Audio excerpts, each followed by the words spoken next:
So on behalf of the CAPSS Physics group, I welcome you all in the 7th lecture of this seminar series. Thanks to all of you, we are already more than halfway through of our seminar series. And today we have with us a very eminent speaker. The formal introduction will be made by our host Shreya. But before we begin, just let me go through the routine. That is, please turn off your mic when you are not speaking. And if you have any question, put it on the chat box and wait for your host to communicate further. You can also see this lecture live streaming in our YouTube channel. So with this, I will now hand it over to Shreya. Thank you all. Hope you will enjoy this lecture very much. Thank you, Prachita. So, hello everyone, and welcome back to the 7th lecture of the Nature as we unfold it seminar series of CAPSS. Our today's speaker is a very well-known person, Professor Tapan Kumar Nayak, who needs no introduction, but as a customary, I will tell a few lines about him.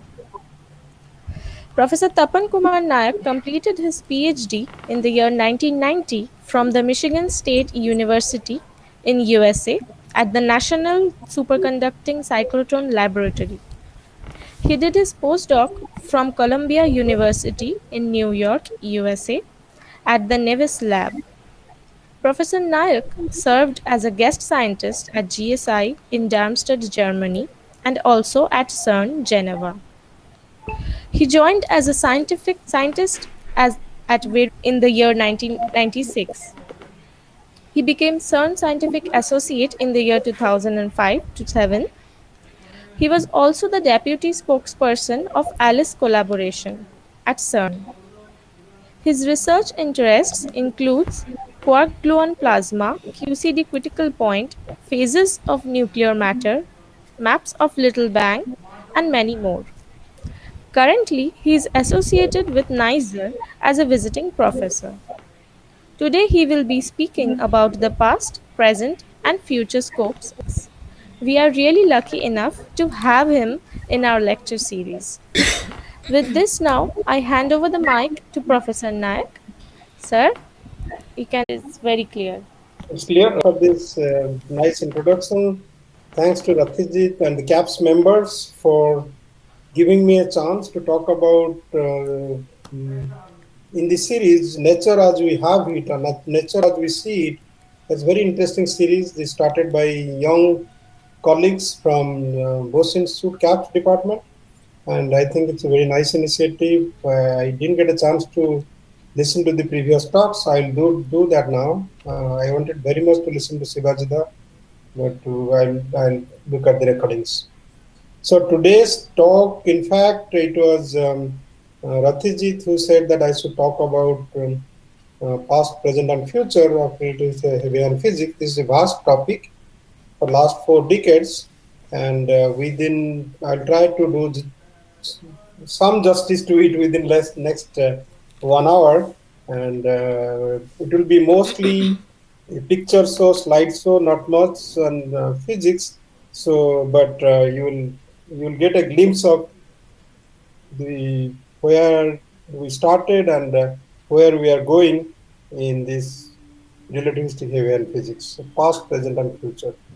This picture, which is there in the front, it's a sketch which was made by T.D. Lee.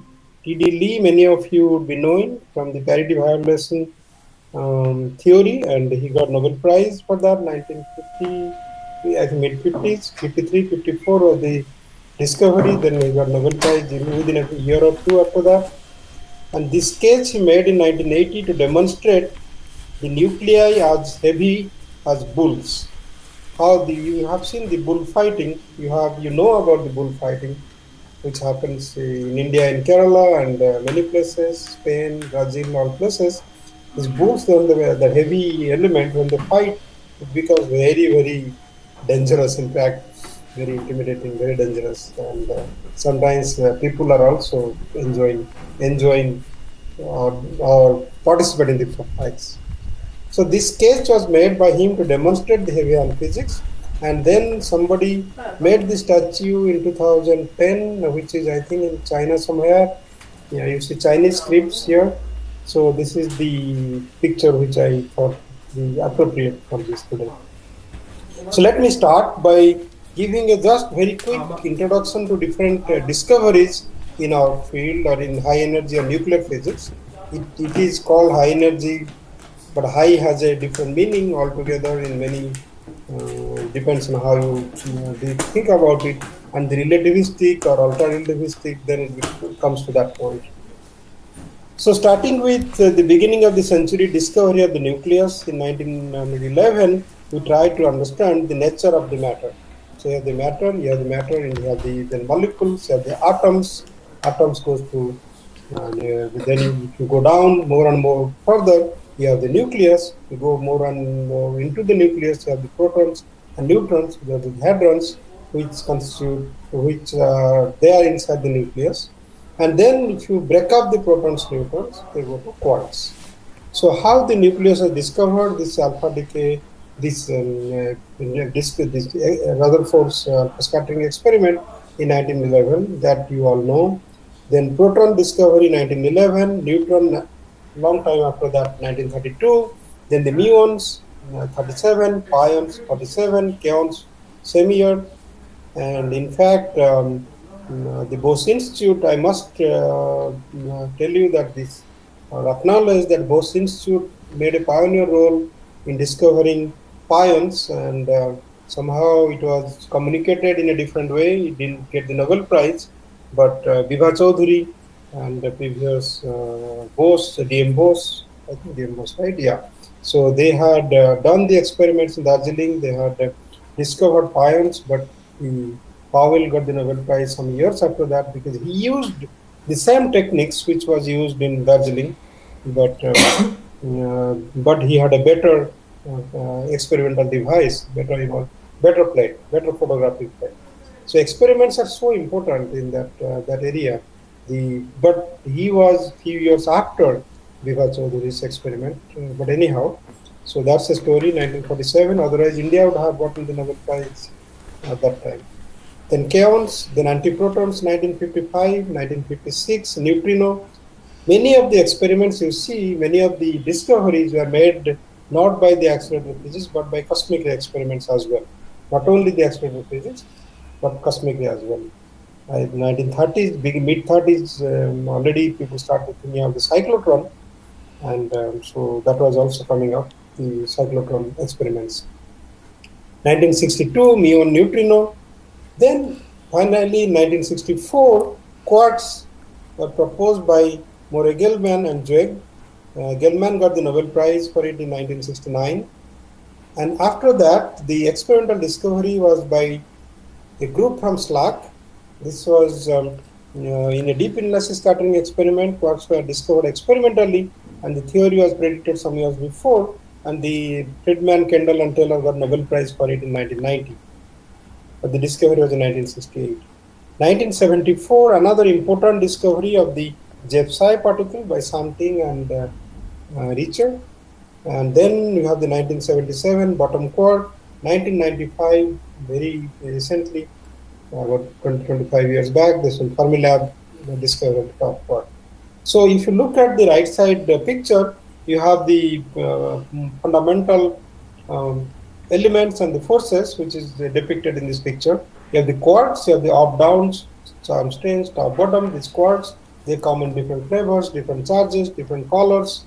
And then you have the leptons, which are the carriers of different forces, and the forces, leptons and the carriers of different forces are on the right side. The leptons are electrons, the electron, muon, tau, and they are neutrinos. The carriers are on the forces on the right side. You have the photons, you have the gluons, you have the bosons, Z boson and W boson. Okay, so with this one, so the discovery of quarks, and immediately after, what happened? 1973 and 1975, David Gross, Polizor, Wilczek, Cabibbo Parisi, Collins Perry, they came up with brilliant idea, brilliant discovery of this something called asymptotic freedom and deconfinement. So quarks, normally what happens is you have a proton and neutron, quarks are completely permanently locked inside. It's very, protons or neutrons or electrons of that matter and other particles you can observe in some experimental scenario, but quarks are only indirectly observed. Directly, you can't observe them. They are not been seen. Protons, neutrons, we see them, but quarks are not seen. They are confined within the hadrons. So proton, neutrons, those are the hadrons, and there is a color degrees of freedom which was introduced to explain the cross section. This mathematically it was introduced, and the quarks have colors, red, green, and blue. And if you mix red, green, and blue, that comes a neutral color, or the colorless, if you like. And then, so within proton, you have up, up, down, two up and one down. So you have up quark, another up, another down. They combine the colors to make a neutral color for protons. This is a mathematical formulation to explain the cross section of particles which we observe. The free quarks don't seem to exist, and colorless hadrons are only seen in the experimental scenario.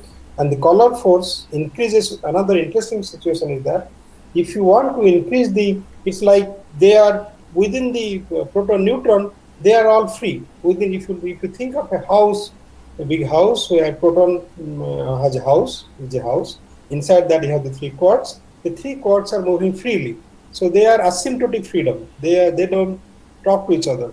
But as soon as you increase the distance of these different quarks, so there is something called a string. So they are mediated through gluons and with some strings.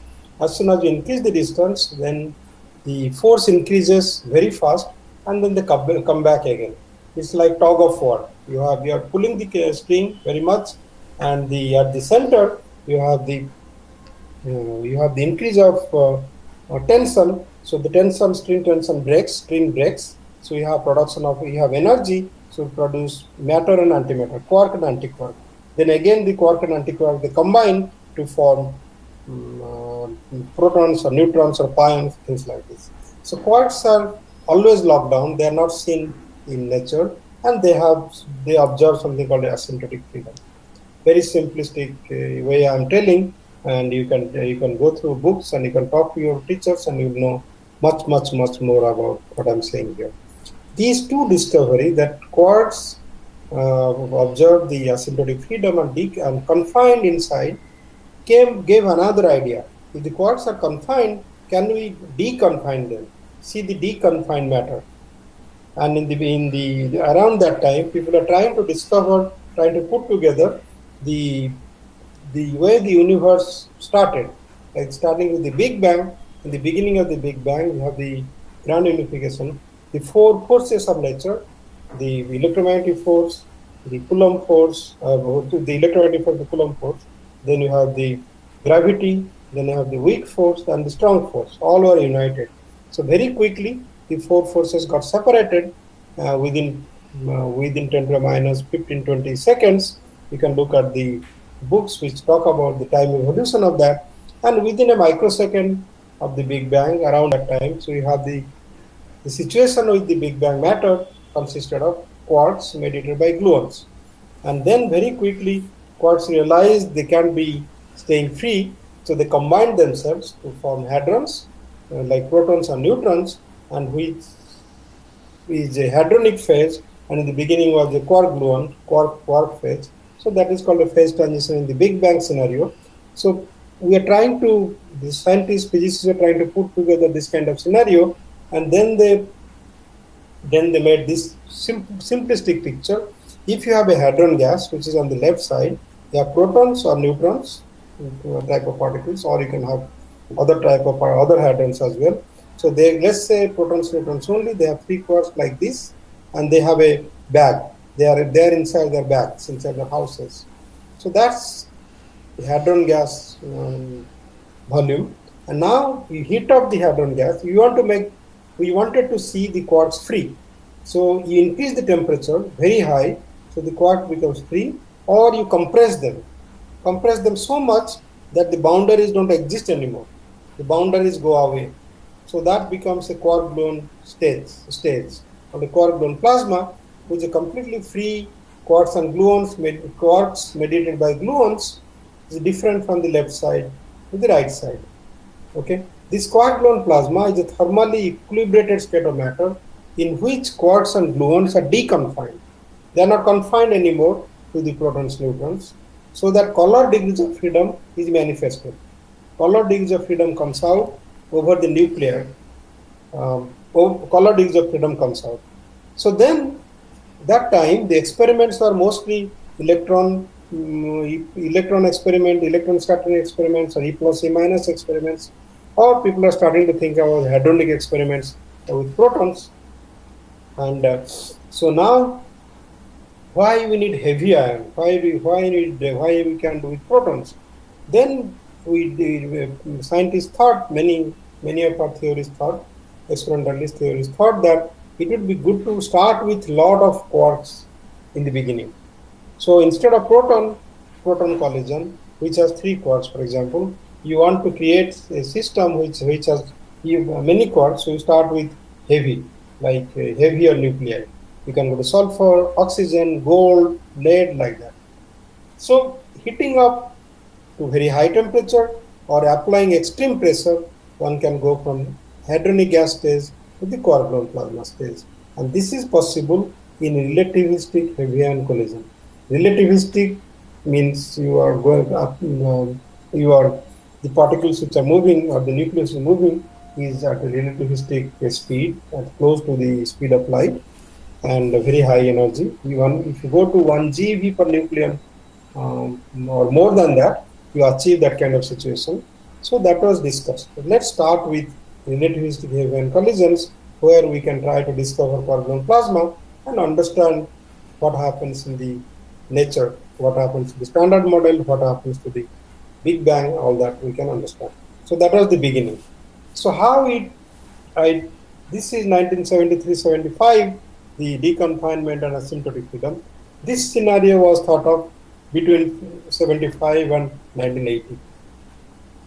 Around 1980, this is maybe many things happened.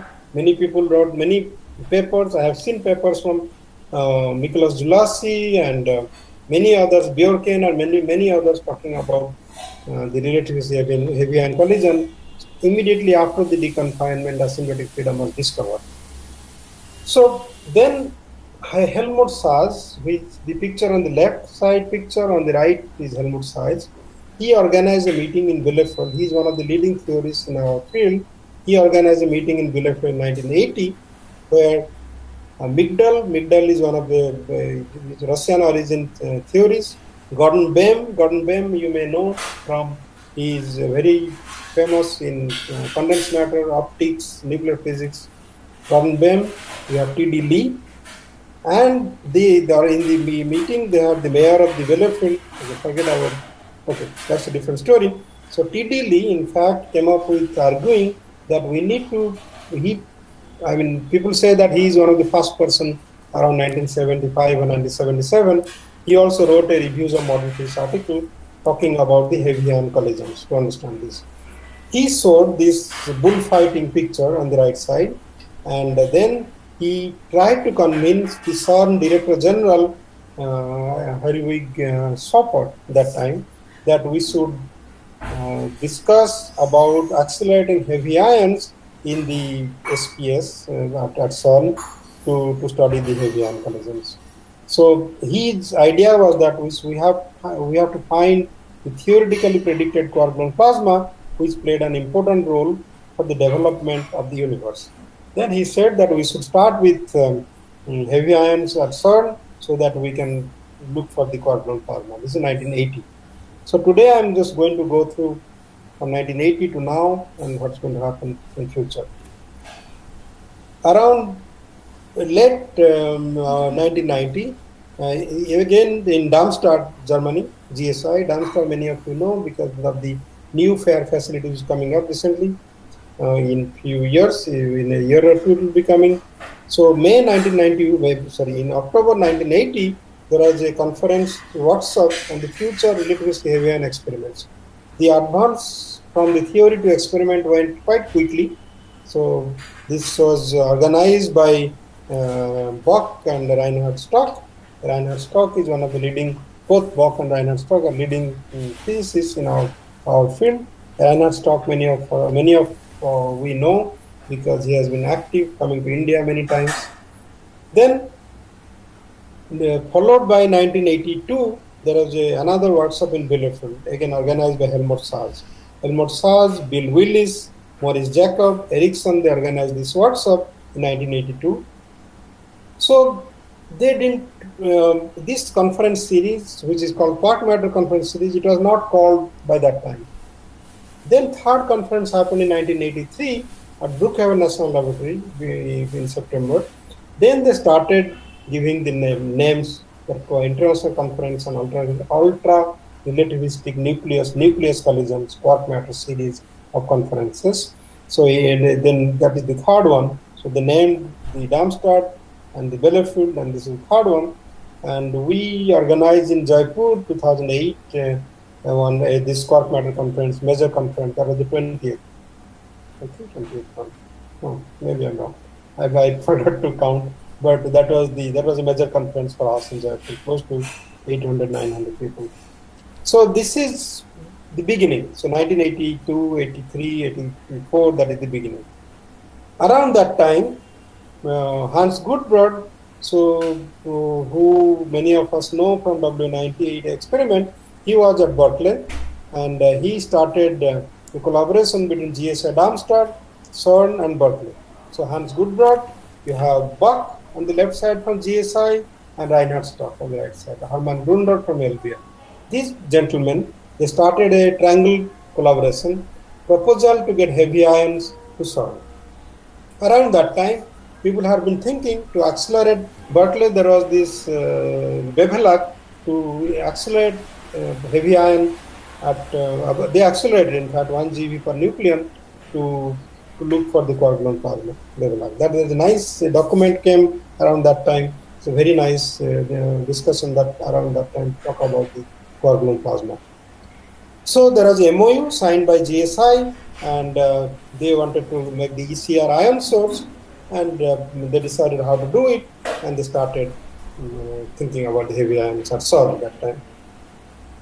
Now, this is an article by Bill Willis. Bill Willis, personally, I know him quite well because he was at CERN, and when I was a postdoc in Columbia Navis Labs, he moved to Columbia and bought a house just next door to our lab, and he was an excellent researcher. He wrote books on heavy ion physics, and a very interesting personality.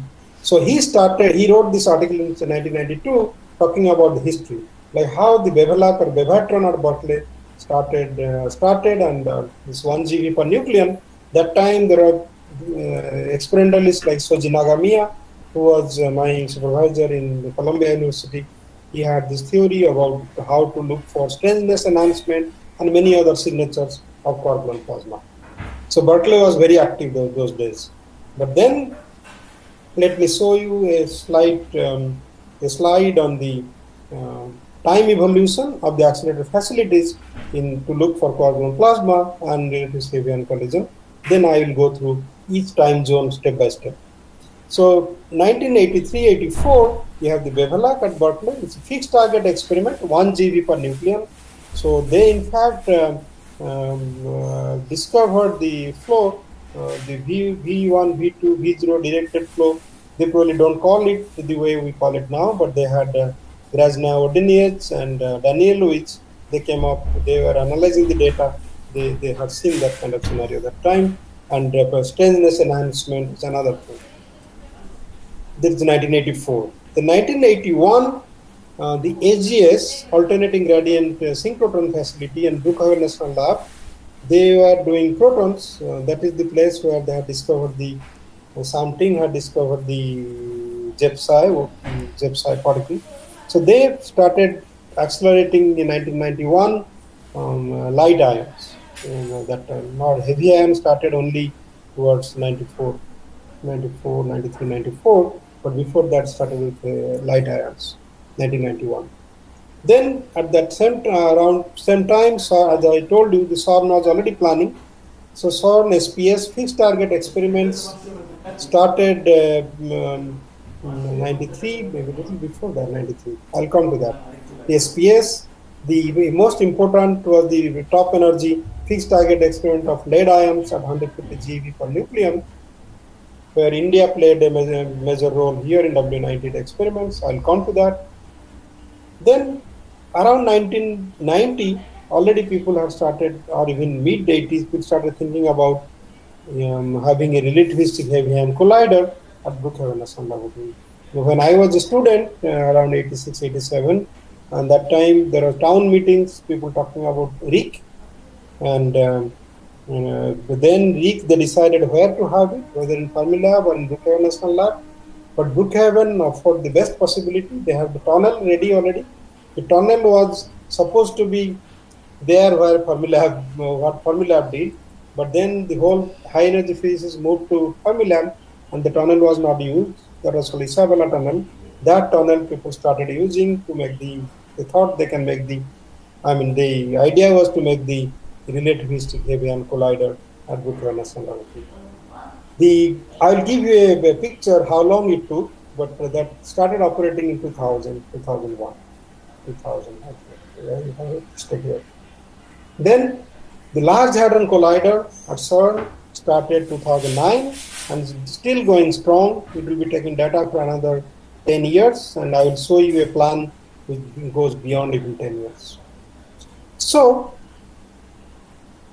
starting with alternate gradient synchrotron AGS at Brookhaven National Laboratory, you see a picture here.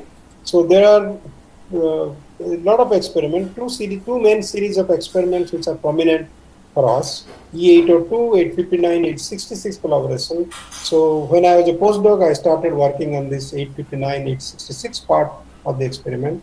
Then there is another. This was by Bevalac and Soji Nagamiya, headed by them from Columbia, MIT, and many other labs were involved here. Another series of experiments, E814, 877. This was by Peter van Munzinger. Johannes Kaku was a postdoc that time. So this was the series of experiments from Stony Brook. So these series of experiments came up with basic measurements of fixed target collisions, theta distributions, eta distributions, and then you have PT distributions, all that. We did HBT correlations, strangeness measurement, all that we did. But we had a very good time of flight detector that time as well. Then, and I'll be jumping back and forth between CERN and Brookhaven. Then, as I told you, there's a small group of people who started with Hans Gutbrod. Then they recombined with Chris Fabian, Hans Gutbrod, Hans Specht, who was GSI director for many years, Bill Willis. They sketched another detector concept for thinking about if we have a collider, what kind of detector we can put together. From 1991 onwards, so about 20 persons they met regularly at CERN, and they started putting together this kind of detector, which is they want to make. So in 1992, they wrote an expression of interest about having a collider experiment at the future collider. Then around 1987, something new happened. Heavy ions at the LHC. The Large Hadron Collider was already being discussed for quite some time to look for Higgs particles and beyond. The lab was running, and so then in 1987, during a workshop at CERN's next accelerator project, which is the LHC, which was discussed that time, the possibility of using heavy ions was mentioned for the first time. So Carlo Rubbia played a major role to push for the heavy ions. In 1990, the US started, the RHIC was approved. So the Europe also got some pressure. The RHIC was the first dedicated heavy ion experiment to look for quark-gluon plasma and its properties. So Europe also, they thought that we shouldn't fall behind. They also started thinking about heavy ions. The schedules for RHIC and LHC were at that time quite comparable, but LHC got delayed and heavy ions RHIC started quite sooner. So it was decided what the European scientists decided, that they will participate at RHIC in a modest scale, but prepare for LHC. Many countries, France, Italy is more prominent in that. Italian scientists decided to completely devote towards LHC. In French, scientists decided to participate in Phoenix, but work more towards the Large Hadron Collider. So like that, people got divided, but most Europeans stayed in Europe working for the Large Hadron Collider. The heavy ion facility, you have to have a facility which can accelerate heavy ion at large energy. So nuclear matter at high temperature can be studied in collisions of heavy ions. So Bjorken, this was mentioned by CERN, that Bjorken is one of the first papers talking about the multiplicity distributions and energy density, and a few other papers in heavy ion collision played a major role to push some scientists to go in that direction. Bjorken was already very known in high energy physics theory community by that time. New branch started. So these heavy ions, if you look at, starting with Ganil, the partners were Ganil, INF, and many, and you'll see a nice mention of India here. VECC, where I worked for more than 20 years, TIFR, DRC.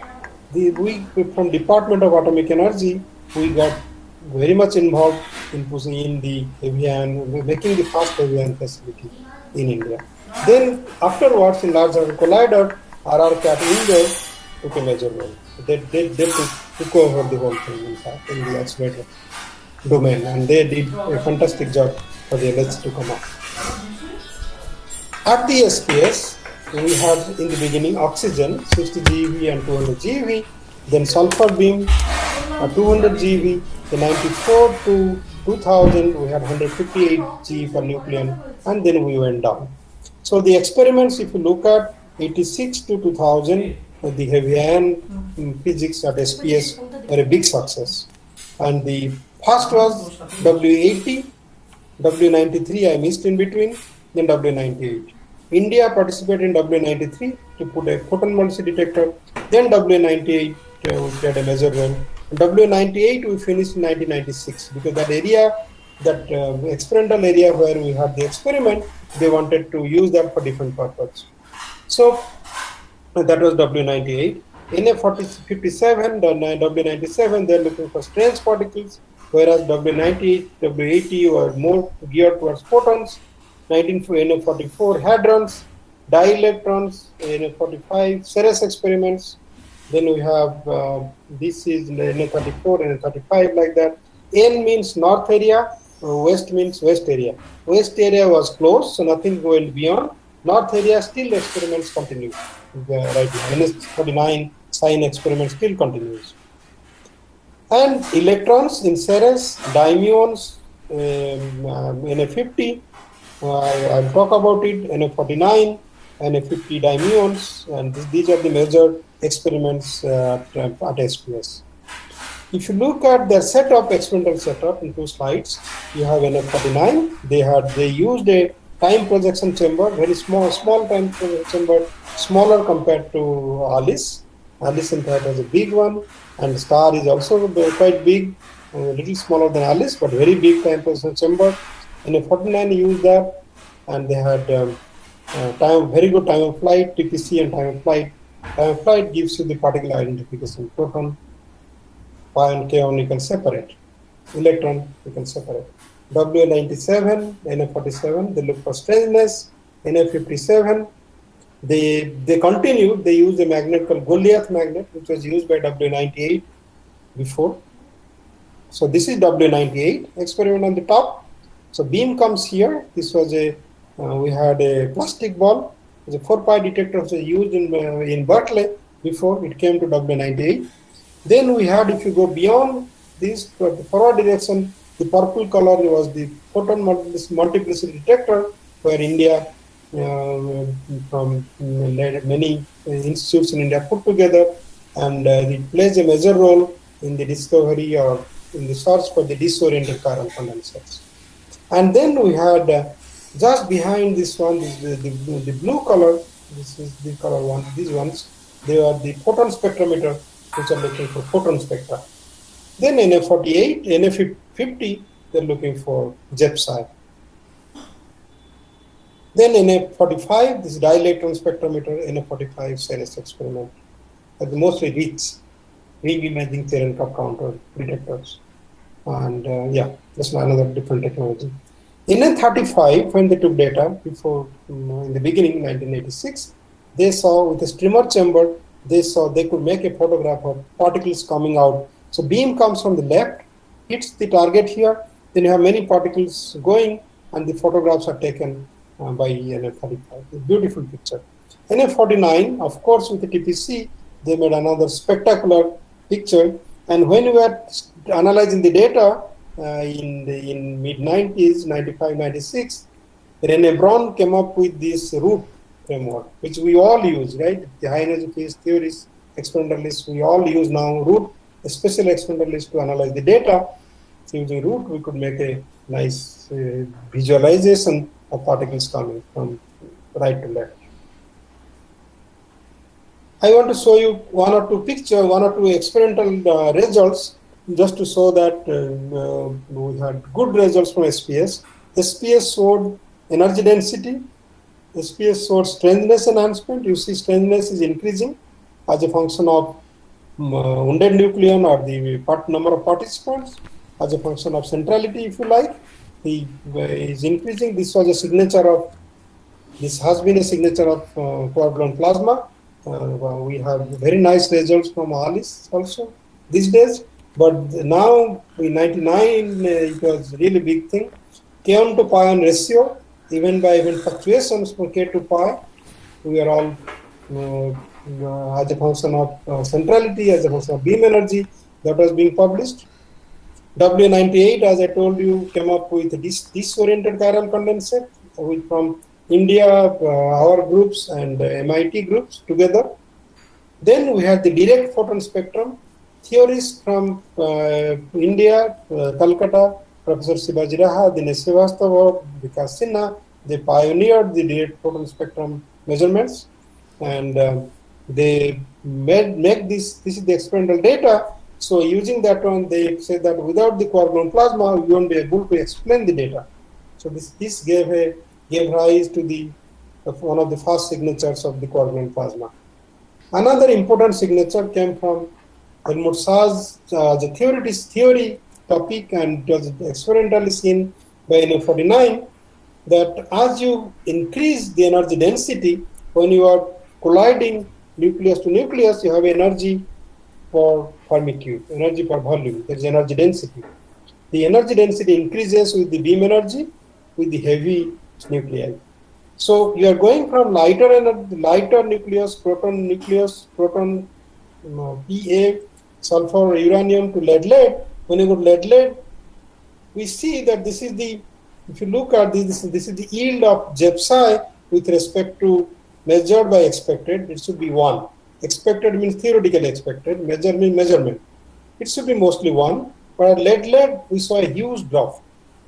This drop was already predicted by Helmut Saar and Matsui some years before, and this was a major adventure, saying that we have formed a high dense matter which could be quark-gluon plasma.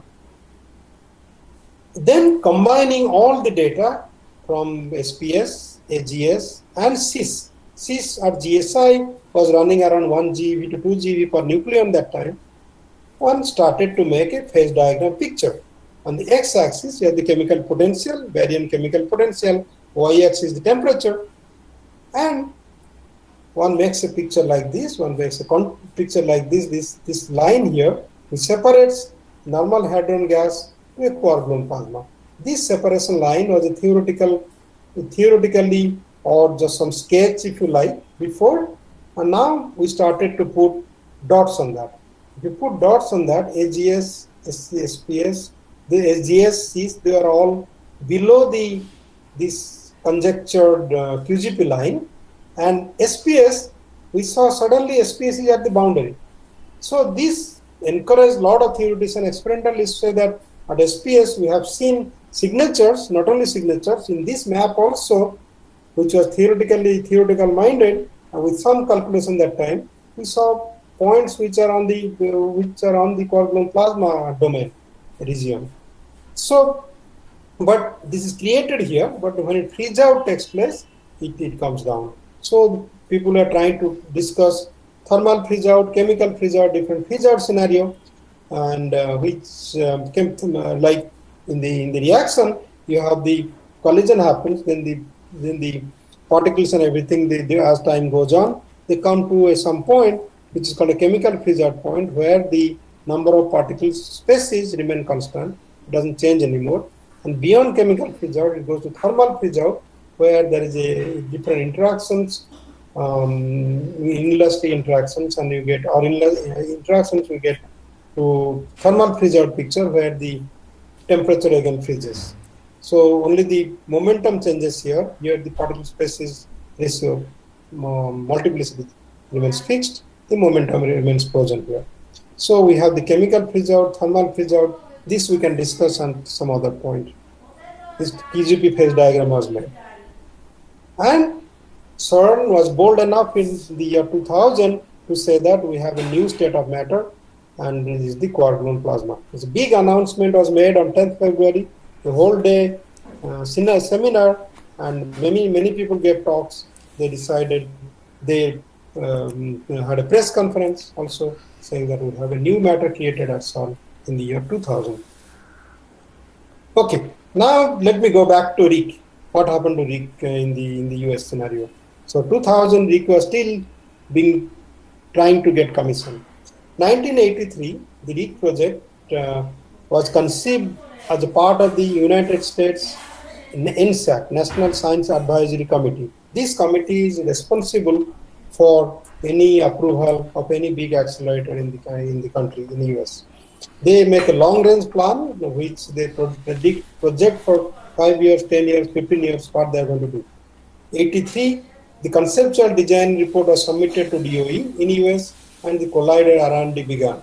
Around 86, 87, as I was telling you, we had town meetings where discussing, debating different things, different scenario of the RHIC. 89, Detector R&D initiated. So in fact, when I joined as a postdoc 1990, my main assignment was Detector R&D, working on the time flight detector. So 1992 to 95, 1992, there are 9 proposals came as experiments. So out of 9, Mel Swartz, who got Nobel Prize for neutrino, he was the associate director. He said, we can't approve 9. We have 4 points. 4 points we can have experiment. So then many detectors got combined. So 4 detectors finally got approved. Phoenix, Star, and the other 2, Brahms and Phobos. 1999, the construction completed, and 2000 RHIC started. 17 years after the idea was conceived, and it was a long journey, but finally 2000 RHIC program started. So RHIC is in Long Island in New York, Long Island. From the airport you go about 1.5 hours. Many of us spent many months there, and the RHIC facility looks like this. You have a LINAC, booster, AGS is here, I was telling you about it, and it goes to RHIC. This is a 2.7 mile ring, and so many experiments surround the ring. Like 4 experiments were there in the beginning, Brahms, Phobos, Phoenix, and Star. Now you see the 2 experiments which survived, the other 2 experiments closed. Star experiment is still running. Phoenix closed some years back, 1 or 2 years back. So, but now Star and the Phoenix is coming up with a new detector called S-Phoenix. So not only Phoenix, many people from Star are also involved. So that is coming up. Very quickly, the beam started in 2000, but very quickly, within a year or 2 years, RHIC came up with 2 major discoveries. One is the elliptic flow. In fact, elliptic flow was analyzed. I told you about the Berkeley experiments analysis, and then at RHIC, at SPS. At SPS, we did in our experiments W93, W98 experiments. Our group from India, so the Raniwala is one of the pioneers in the flow, and so we saw in fact the first evidence of flow at SPS in our experiments. But RHIC came up with large values of flow. So this is the large values of strong elliptic flow. This was already seen at SPS, but now the amount is larger as a function of Pt. V2 goes up and up. That was discovered. This, along with the theory, string theories, and also ADS CFT theories, this gave rise to a new type of thinking that the matter created at RHIC is a perfect liquid. They combined with eta by S type of calculation, and this became very popular after that, because the theories also played a major role to push it in that direction for the flow. The second discovery was the jet quenching. Jet quenching, when there are in the proton-proton collisions, you have, or in high energy collisions, you have jets which are formed. They back-to-back, very energetic cones of charged particles, very energetic, narrow cones of charged particles. They come back-to-back. In proton-proton collisions, we could see back-to-back, but in heavy ion collisions, we see one side, the peak, the other side did not. We didn't see the back-to-back, only one side, one way. So that was called jet quenching. This was analyzed in something called a nuclear suppression factor as a function of Pt.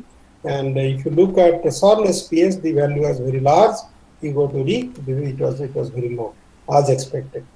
The jets, when they went through the medium energy, the energetic, high density medium, they got suppressed, they got diffused. So this is a suppression. So these two discoveries were the major discoveries for RHIC, telling that we have created a high energy, high density matter. High density, high temperature matter. So RHIC has created a new state of hot and dense matter out of the quarks and gluons that are the basic properties of the atomic nuclei, but it is in a different state than previously predicted. Now, because of the V2, large V2, eta by S measurement, it is now thought to have a perfect liquid state. The results are published, very highly publicized in many important journals. So 2000 first collision, 2001 major results, 2002 first full energy, 2003 people thought that we should do a control experiment. Instead of gold, let's do deuteron gold. RHIC could not do protons at that time, so D gold is a control one. So this was done, and we see that we don't see anything interesting. I mean, we see suppressions and all that only in gold collisions rather than D gold or PP. Now, from India, we got involved in the star experiment at RHIC in the year 2000, so 2001, because we are already in the ALICE experiment, but we had to wait for 10 years for the data to come. So we decided to go to Brookhaven National Laboratory and join the star experiment. So we put the PMD, Photon Multiplicity Detector, in 2003, 2004. 2004, we organized a star regional meeting in IOP, Bhubaneswar, and 2006, and at that time, 2004, we discussed, theoreticians, Soren Gupta and all discussed about this critical point. So there has been prediction that the phase transition beyond this point is first order, and below this point is crossover or second order crossover. So that should be critical point. This critical point discovery was discussed in 2004, 2006. There's a big workshop at Brookhaven National Lab where can we discover QCD critical point of RHIC? So people started talking about beam energy scan at RHIC. So I gave a talk on behalf of the STAR collaboration justifying the need for the beam energy scan to go to the critical point. So if I enlarge the phase diagram, it looks like this now. You have a chemical potential on the x-axis, you have the temperature on the y-axis, and this is the critical point. So this critical point we want to explore at RHIC by doing a beam energy scan experiment. So this blob should be here. It somehow got screwed up here. Okay. Anyway, so RHIC beam energy scan by scanning the beam energy. This started. So star experiment looks very big like this. You see this large TPC, and this is the photon multiplicity detector. That's also quite big. You can see the bus is in the picture here. You can see the size of the photon multiplicity detector. So we started to look for onset of phase transition and search for critical point. Okay, so this is perfect liquid. Now, then along with the critical point search, we wanted to go to lower energy, even much more lower energy. This beam energy, we wanted to go lower energy, so we can go to higher and higher mu b here. And RHIC, in our proposal, we wanted to go to 5 GeV per nucleon, gold on gold, but RHIC has constraints. You cannot go below 7.7. So now people started to go to fixed target experiments. So this is FAR TPC. So there is we put a target on one side, and the beam hits the target. So we have, with the fixed target experiments, one could go to lower energy. So then STAR RHIC beam energy scan program, which is still running, 2010 to 2017, beam energy scan 1, then beam energy scan 2. We have a series of beam energy going from 200 GeV per nucleon to 7.7 GeV, and now using the fixed target, one could go down to 3 GeV. So the idea is that we should be able to probe the critical point if we are sensitive enough. So here is a picture of STAR. Just one slide I'm showing on the results, because this is close to my heart, and many of my friends, colleagues, students from India are involved in this one. Actually, we have been known for studying fluctuations and for studying the higher moments of net charge, net strangeness, and net B is the baryon number. We see the net charge, net strangeness, and net baryon number, net proton. These two look more or less smooth as a function of collision energy. We see a hint of critical point with net baryons or net protons. So this was the first presentation which we made in 2009, and then till now we see this deep, and this deep has not gone away, and a lot of work is going on whether it is a critical point or something else. Now let me move to Large Hadron Collider in the remaining of my 10 minutes or so. So this is 1992-93, the complicated birth of Alice. This was going on in a very complicated way. Sam Ting, who was the leader of the L3 experiment, he was proposing another upgrade for the LHC, but then his proposal was turned down, and Hans Gutbrod discussed with him, Jürgen Sukrab discussed with him to use the L3 area to build Alice.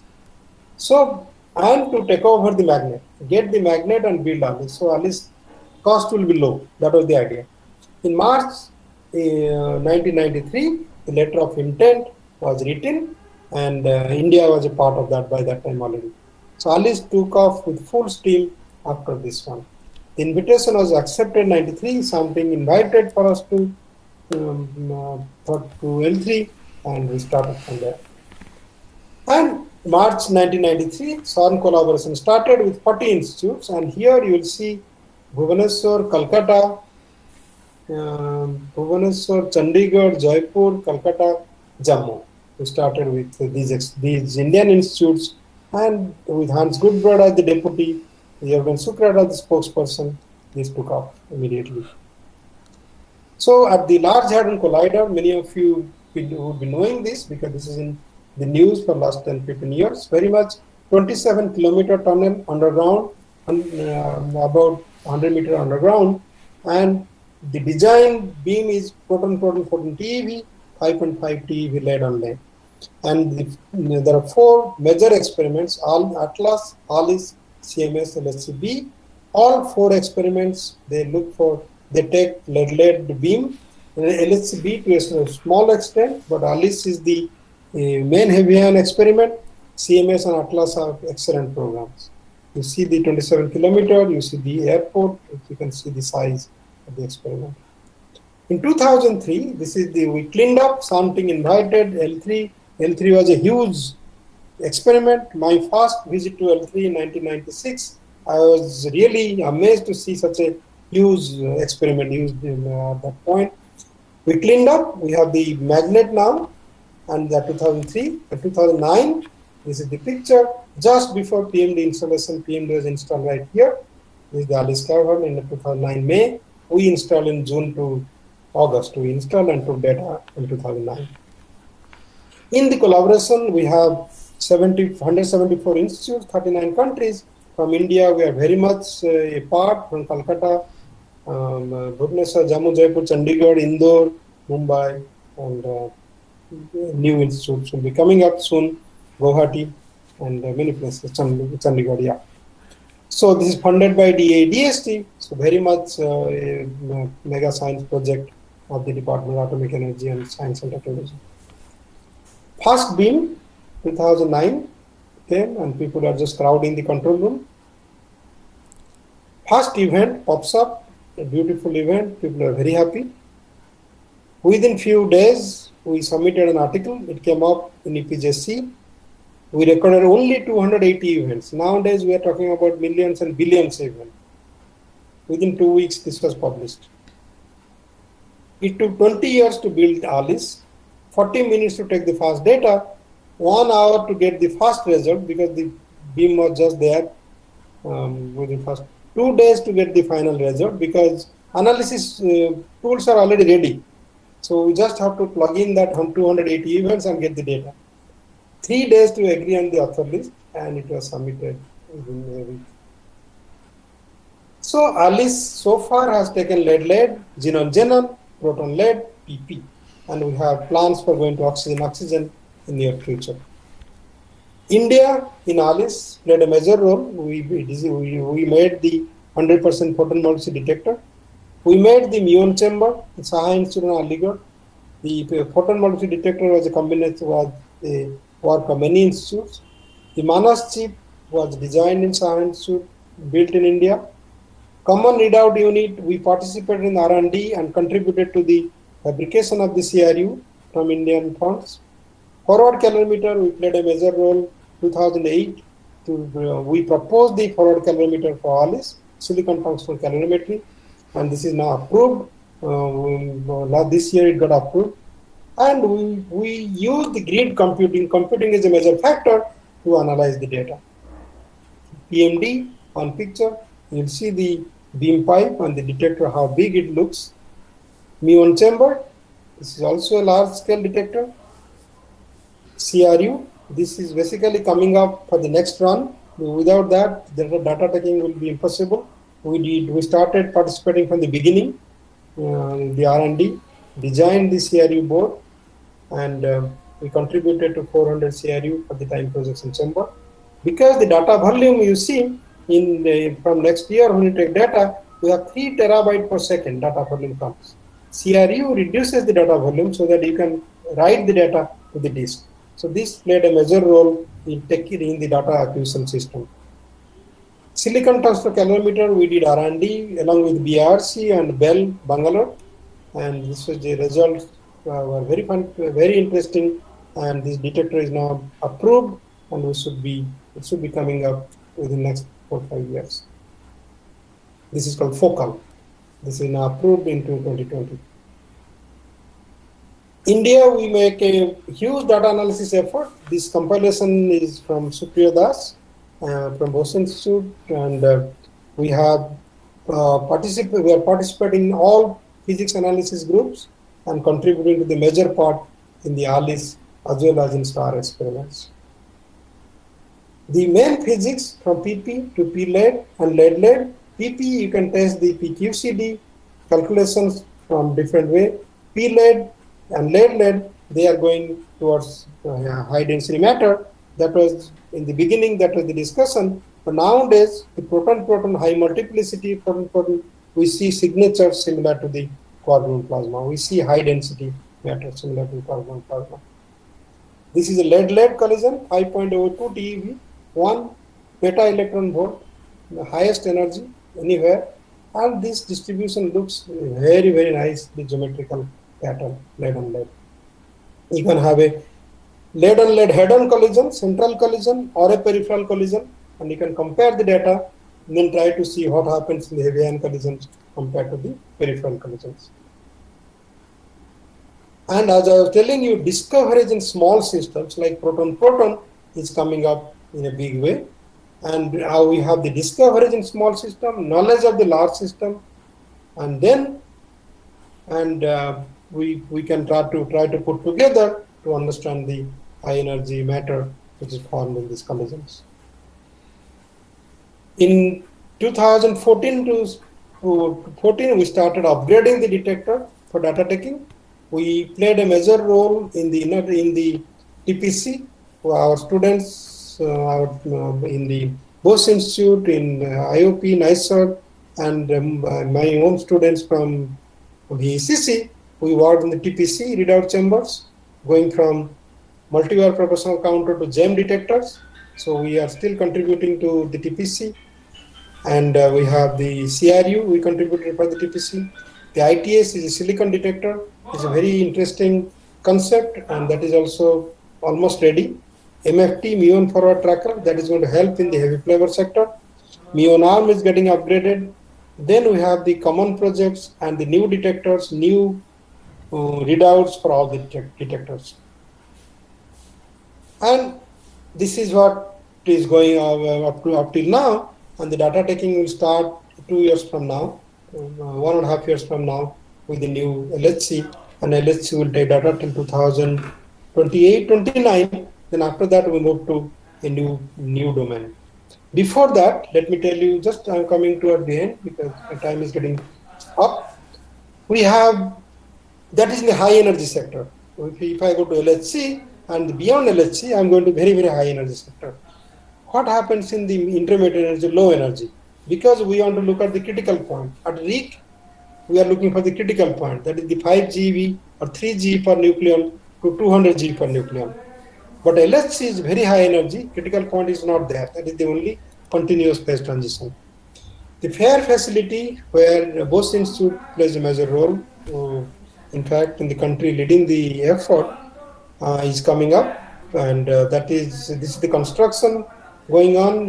This picture was from a few months back, and this construction of the FAIR facility coming up, and the CBM experiment, which is seen here, the CBM experiment where India is participating. India is participating in building the accelerator and also in the experiments, CBM and other experiments as well, to look for the quark-gluon plasma onset and the critical point. Okay. Similarly, the source for QGP and the critical point is going on in Dubna in Russia. This is a project called NICA project. That is also has many experiments, and MPD is the experiment which will have this is a multi-purpose detector where we will be looking for critical point source, basically. Now, in the high energy sector, ALICE, what happens? The ALICE right now, including focal, will complete the experiment in 2029. Beyond 2029, we are making a new detector proposal. It's called ALICE 3. The ALICE 3 is all maps, heavy ion dedicated experiment, which goes beyond LS4.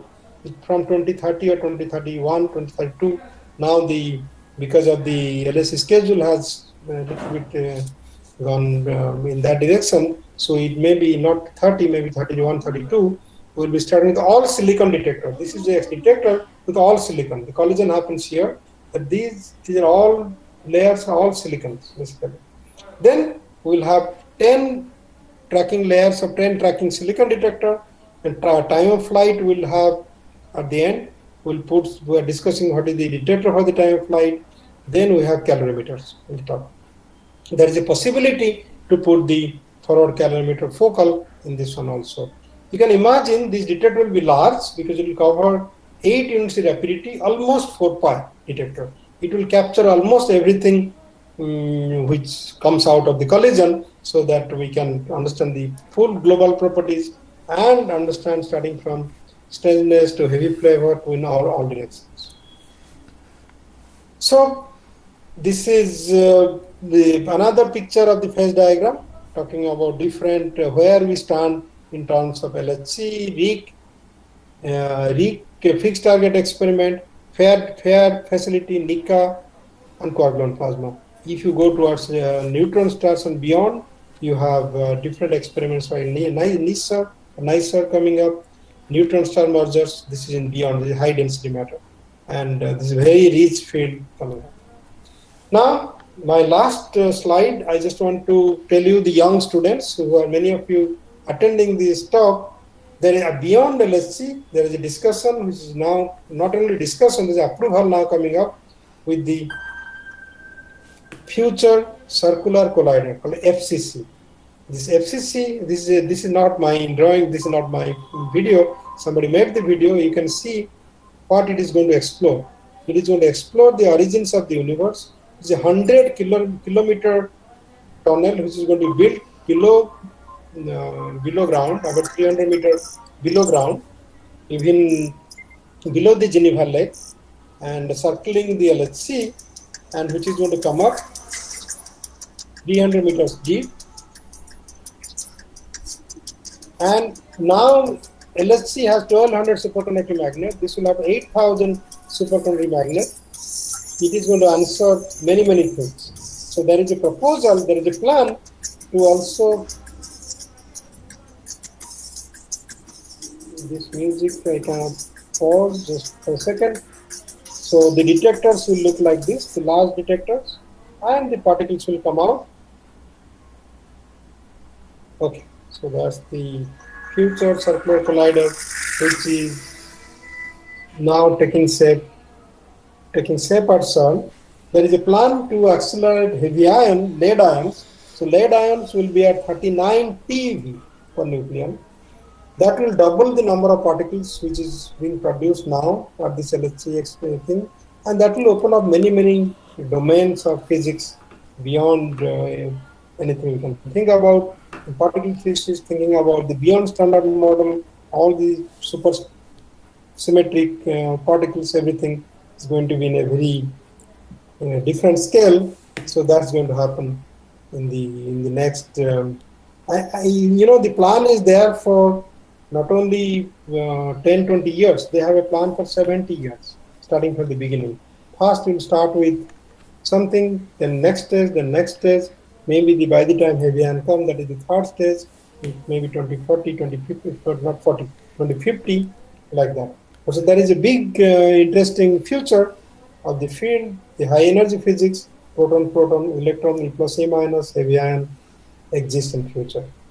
I hope I gave you a flavor of what we are doing, what we are after in this relativistic heavy ion physics. Thank you very much.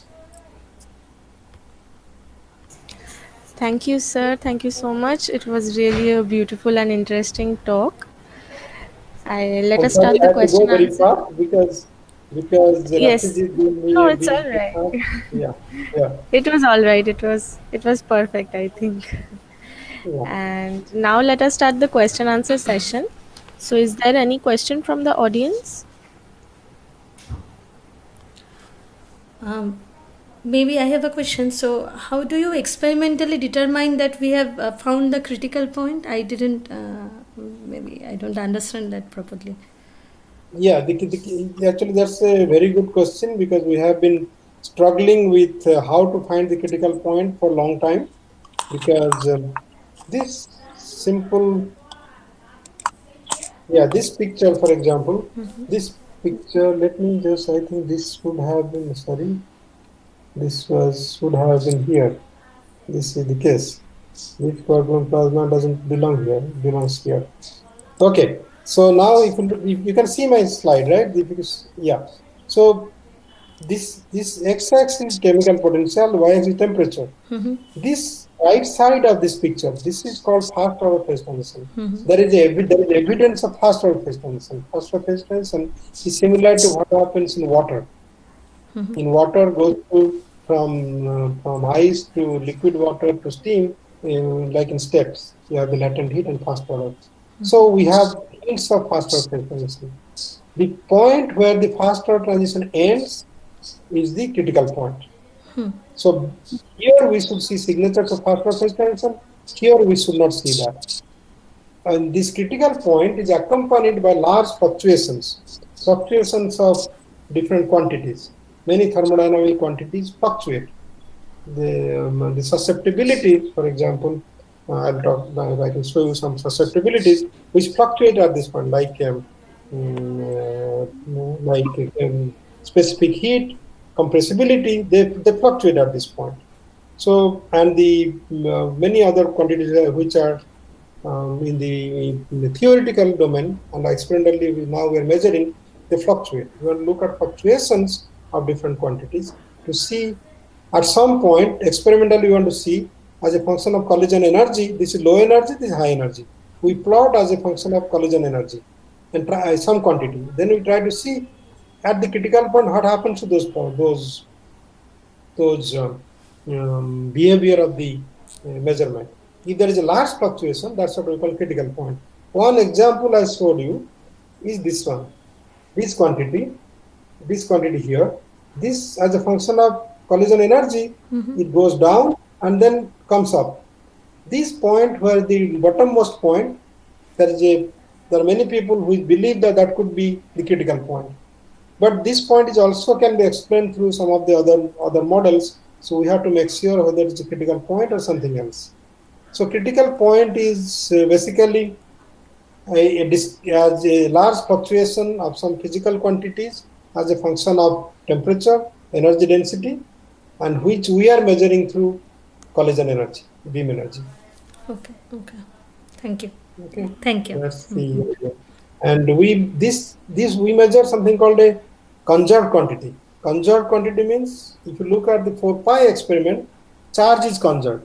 So if you look at positive charge, negative charge, positive minus negative is 0.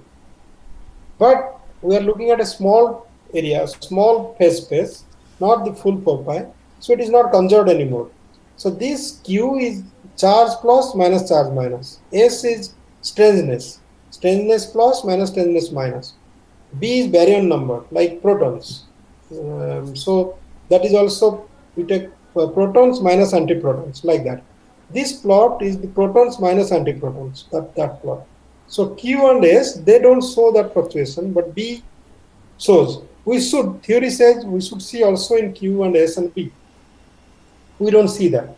So we may not be that sensitive to the critical point in our observables, the way we are approaching, or in this diagram, critical point may not be here. We may have a profile, maybe some here, maybe there, maybe there, maybe there. We don't know. So this is a big topic of study, and its work is going on. I think the beam energy scan programs should give us a like here. We are going from 203 GeV to 200 GeV.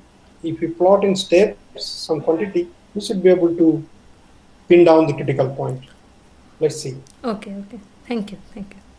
Thanks for the nice question. Okay, so is there anyone else who want to ask a question? Hello. Yes. Can you hear me? Yeah. Yes. Yes. First of all, thank you, Professor, for the insightful talk. I am Shubhadev Roy from IIT Bombay, and I'm comparatively new to this field. Okay. Okay, so basically, I had these questions running in my mind for quite a few time. So basically, the question is the formations of a new medium that we call quark-gluon plasma in case of heavy ion. So as much literature survey I have done, so I have come to the conclusions that this medium basically forms due to the multiple scattering processes or presence during these heavy ion collisions. So now if I consider the same scenario for a proton-proton collision, I mean for low multiplicity proton-proton collision, it's fine that it doesn't provide the multiple collision and which leads to the energy required for the transition. But if you consider a high multiplicity proton-proton collision where the multiplicity is high and there is a possibility that multipartonic interactions will play a role, so that can also provide us the required amount of energy that is required for the transition, right? So yeah. Right. So but again, the literature survey shows that it doesn't. So that the behavior that we actually see in case of high multiplicity region, I mean, some, I mean, similarities like High flow-like multiplicity properties. proton collision, right? Yeah, high multiplicity. Yeah, So it yeah, shows flow-like properties, and it's also been told that this is basically due to the, I mean, collective effects or something. But I mean, what is the reason exactly? It's not clear yeah, to me that yeah. creating, I mean, the quark-gluon phase in case of heavy ions, but not in case of high multiplicity proton-proton region.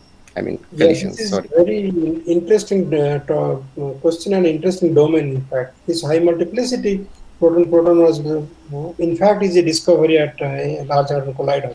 We didn't see at lower energy. We didn't see at lower. It's basically at LHC.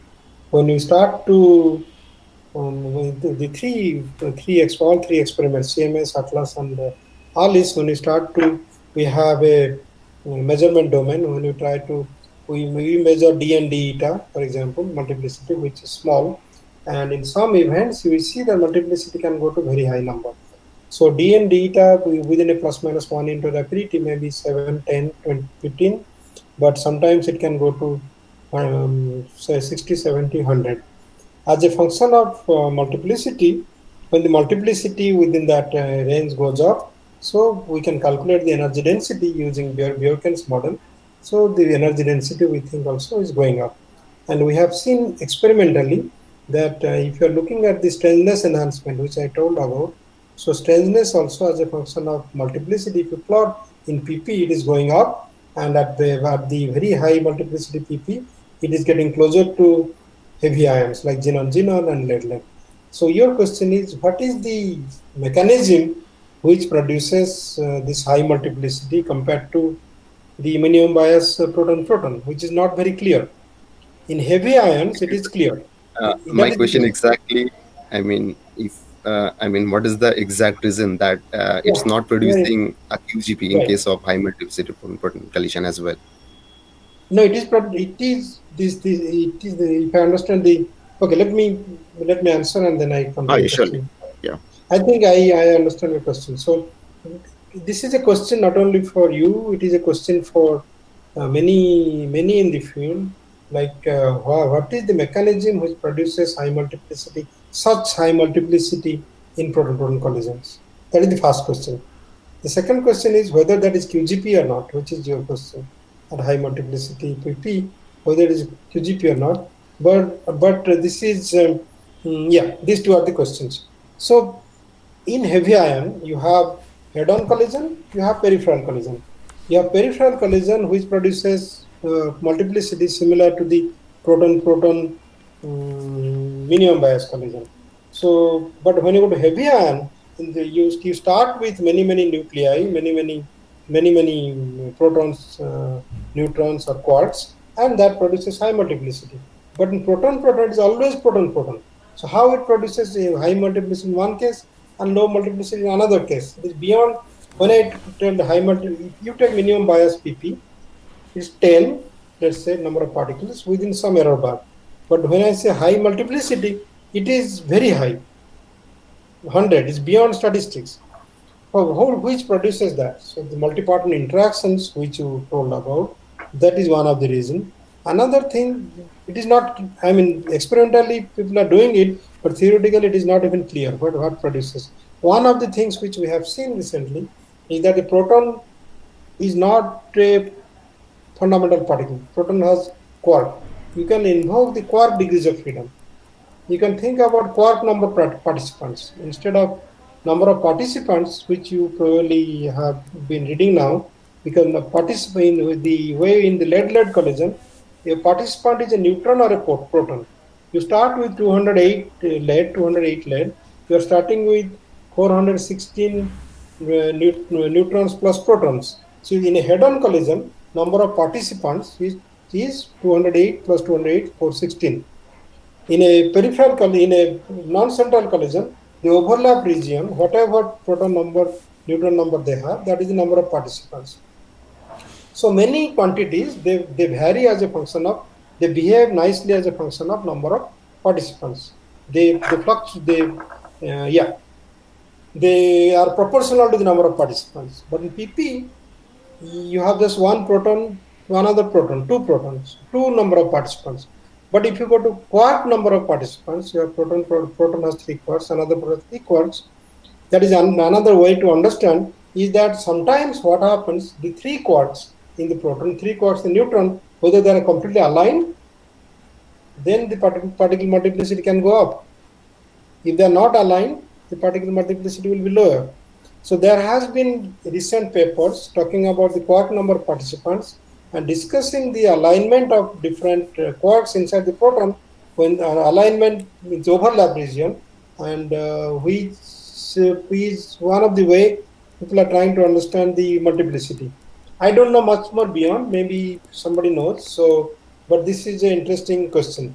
Now, many phenomenologists, what they do, they extend the measurement of Bjerken energy density. Bjerken energy density is proportional to the number of particles, dn charge d eta, right? So in a minimum bias PP collision, dn charge d eta is 6 or 7. So you have a energy density which is probably 1 GeV per Fermi cube, or maybe even less than that. You go beyond that, you instead of 1, if you have 100, the energy density goes up. So that energy density is becoming closer to the energy density which we see in heavy ion collisions. So whether it is because of, so once you have energy density high, that means the number of degrees also you can calculate from energy density. Energy density and the number of degrees are proportional. So you'll see the energy number of degrees of freedom is not pions, it's not 3, it's close to 30 or 35. So it's like QGP light. So whether it is a plasma or not, that has to be seen. So how do you quantify or qualify it as a plasma? Plasma means it has to have an extended region of high energy density matter, high temperature, high energy density matter. Temperature is high, we know that in PP collision, but energy density is also, if you can calculate is high, you are already showing that, okay, you may be producing quark-gluon plasma in proton-proton collision. So this is a new field, and since you have recently started your research work, the data taking which we'll have in a year and a half from now in ALICE, we'll have large multiplicity physics as one of the major goals of the data taking in heavy flavor sector, in other sectors. So in jet quenching array of heavy flavors, we want to see what happens in minimum bias PP going to the high multiplicity PP. Right? So good luck, and then this is a nice study if you are getting into that. And field is open, if not clear. Okay, all right. Thank you so much for this nice answer. And I had another question. That recently I have heard about that electron-ion collider. And so is it the same, I mean, the one that you mentioned at the very end of your talk, I mean, that future collider? So is this the same, I mean? So the physics of electron-ion collider is different. That is spin physics. That physics is discussing low Bjerken X physics, low X physics. So Bjerken X is the amount of fraction of momentum. Transverse momentum that is transferred to the protons, right? Right. So low X physics that is going to probe where the gluon density is trying to shoot up. If you are looking at if you have the gluon density or we are talking about the quark density of gluon density as a function of Bjerken X. So that when you go to low value, the gluon density is supposed to go up very fast. So the electron-ion collider has a completely different physics, spin physics, low X physics, and different purpose for that. So I didn't cover it here. Maybe I should start to include, because now it is approved, and they are not looking for high density matter, but that's in the similar, that's a sister domain. So I should include that as well. I have one more question. Yeah. Just the point you make during your, I mean, during the answer when you're discussing those things. So you said that, I mean, people are also studying the alignment of the partons inside the protons these days. It's not. Yeah, I will send you, if you send me an email, I'll send you a publication which was like a few months back, maybe in the beginning of the year. 1 or 2 publications, people discuss this, and they try to explain RAA of proton-proton, high multiplicity proton-proton, and going to heavy ion through that model. So Okay. how good is that model, I have to see. But there are quark number participant calculations done by Basanta Nandi, Raghunath Sahu. Also, Basanta Nandi, you can talk in your Yeah. department, and Yeah.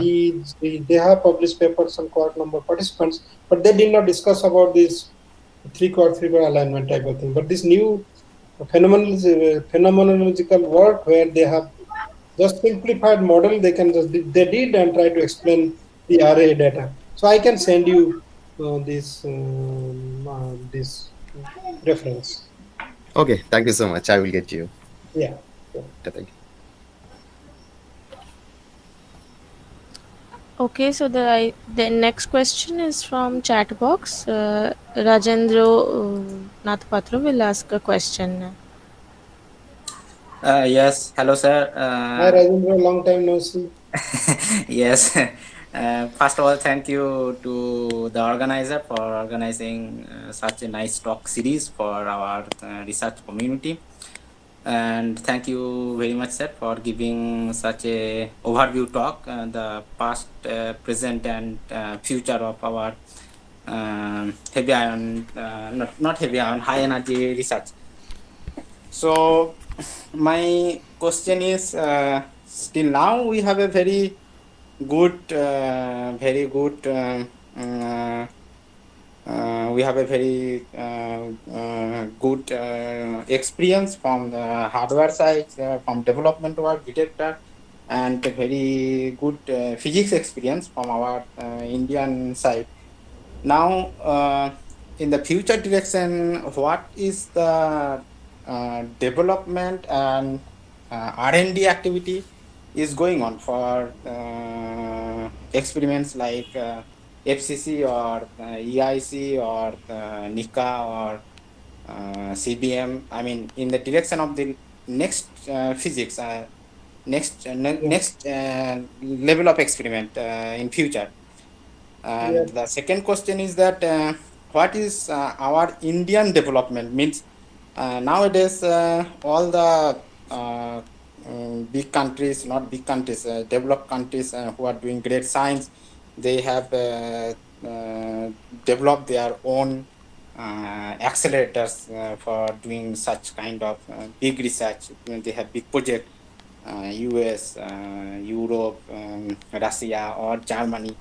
And what do you think future of our Indian accelerator science in this same direction? Yeah. So two big loaded questions, but very relevant questions for especially for the young students who are attending. What is the future going to come? I think from the beginning it was very clear to many people, not only from India, from other places, that these large projects cannot be done by a single country, especially in Indian scenario. So US, they could do that. Europe is not one country. Europe is many countries. They combine their effort in a few places. They do that. And CERN is one, GSI is another. So CERN is quite international. GSI is also international now. DEGI, which is a German facility, like that they continue. And but some other countries, much more developed countries like Japan, had a JPARC, which was done some years back. China is coming up with new things.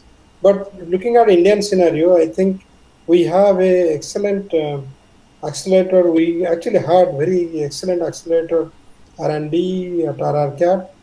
Many things are going on, the BRC, RRCAT, VECC, and TIF or other places. There had been effort some years back to build accelerators in India, but somehow that had not been taken up so much.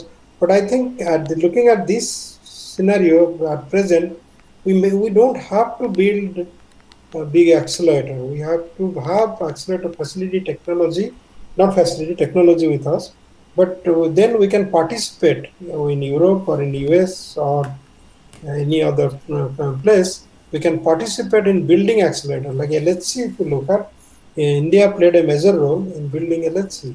And it is very much acknowledged, and it is known that many magnets, dipole magnets, are made in India, which is the main thing for bending particles, and many other areas, including software for the LHC. The accelerators are built or made by BRC people. So I think this kind of support structure, which support different accelerator everything. So in that sense, what happens? Our R&D also get boosted up. We are helping the international scenario and increasing our R&D level. And building accelerator, you are right, would be much better. But I think in Indian scenario, it may be difficult at this point. Maybe it is better to combine effort for the future facilities so that we can build the facilities. Experimental facilities and accelerator facilities have to go hand in hand, and theory at the same time. Theory we should not ignore. So theory is about 50% of the effort, theory and experiment. But when you are building accelerator, doing experiment, that dominates in terms of resources, manpower, that dominates. In all cases, we have to build up manpower. If you are building up accelerator facilities or centers which can help in the making the accelerator other places, so these are all international collaboration. So we can participate. That actually builds up our manpower, and but making detectors is another story. These things I think we should be able to do it in our country. And the detectors, if you look at when we did in the beginning the photon multiplicity detector PMD, the 92, 93, 94, that time the group from VCC and other collaborative institutes, they had to go through a tough time to find things and do the R&D. But they did a lot of R&D, and then they got the detectors built, the muon chambers and the electronics recently, and the silicon tungsten calorimeter we did with Bharat Electronics Limited, BRC. That's just the R&D is successful. But then how do we implement that? That's another problem, another issue. The CBM, in fact, there are a lot of development in terms of building the fair facility and also building the detectors in India. Here, what happens outside in Europe or US, I have been involved in many proposals. When they propose either a detector facility or accelerator facility, the manpower component is one of the major components in that one. In India, what happens? Manpower component is not so much. Maybe that is written, but that's not a dominating factor. So we think that with the existing manpower we can do many things. That's where we lack. We have to build up huge number of manpower so that we can do things. Both institutes right now, there are many students who are joining, so they are doing a lot of R&D, detector R&D right now. So the detector R&D sector, we have to build up huge manpower, permanent positions, students plus permanent positions, so that the expert manpower is not unutilized. And those who are getting trained, they stay in the country, they do a lot of work. So what I want to say is that proposals which are writing, either for detectors or for accelerators, that has to involve person power as one of the main components, so that we can employ people and we advance. And if we think that within same manpower we can do RHIC, LHC, ERIC, CBM, it doesn't work. Here, for example, most people, those who are doing LHC, they are just LHC. As I told you, the Italian scientists, they decided to concentrate on Large Hadron Collider. They are not anywhere else. They are not even in FAIR. They are only LHC. They are not even in FAIR. So although Paolo Zubilino, who is Italian, is the director, he could not influence the Italian people to join FAIR so far. So because they want to contribute to one effort and make it success. So many Italian scientists are doing so well so far. So in that sense, our manpower base has to increase very much so that we can be successful in whatever we do. It is the case not only with our research. I think it is also the case in many related fields. So I cannot give you a concrete answer what's going to happen in India. There had been recently the new scientific advisor to the government visited CERN, and he promised to push through a lot of R&D, mega science, and all that. So many things are going on in the country. So yeah, that's another discussion. But I think if we get a chance, we should discuss with the seniors and those who make a policy to increase the manpower base in the country, especially in our R&D sector. Thanks, Rajendra. This is a loaded question. I don't know whether I can do justice to the Thank you, sir. It's very well answered. Yeah, thanks.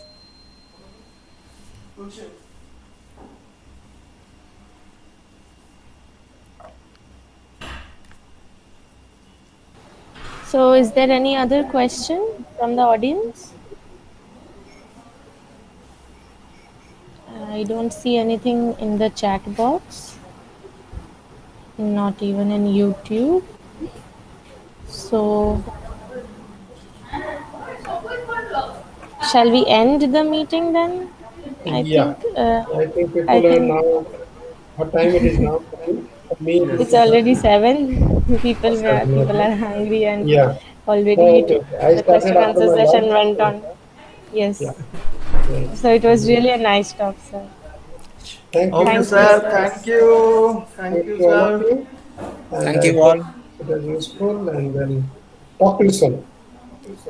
Okay, sir. Thank you. Bye. Bye-bye. Okay, Well, we sir. thank you all. Bye. We will see you in the next lecture. Have a Thank you nice all. Bye. Bye.